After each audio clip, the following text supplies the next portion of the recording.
Hello friends, 4 മണി പലഹാരം എന്ത് ചെയ്യണമെന്ന് ഇങ്ങനെ ആലോചിച്ചുകൊണ്ടിരിക്കുമ്പോഴാട്ടോ മനസ്സിലൊരു തോന്നിയിട്ട് ഒരു കിണ്ണത്തപ്പം റെഡിയാക്കാമെന്ന്.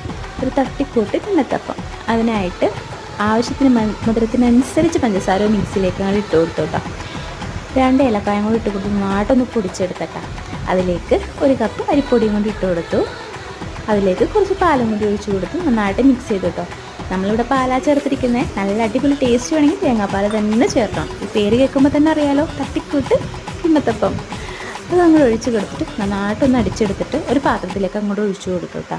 ഇതിലേക്ക് കുറച്ച് സോഡാപ്പൊടിയും കൂടി ഇട്ട് കൊടുത്ത് നന്നായിട്ടൊന്ന് മിക്സ് ചെയ്തിട്ട് പൊങ്ങുന്ന വരെ ഒന്ന് വെയിറ്റ് ചെയ്തിട്ടാണ്.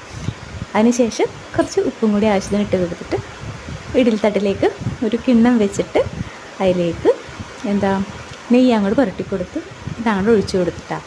വെന്ത് കഴിഞ്ഞപ്പോൾ അടിപൊളിയായിട്ടുള്ള ഒരു കിണ്ണത്തപ്പം, തട്ടിക്കൂട്ട് കിണ്ണത്തപ്പം റെഡി ആയിട്ടുണ്ട്.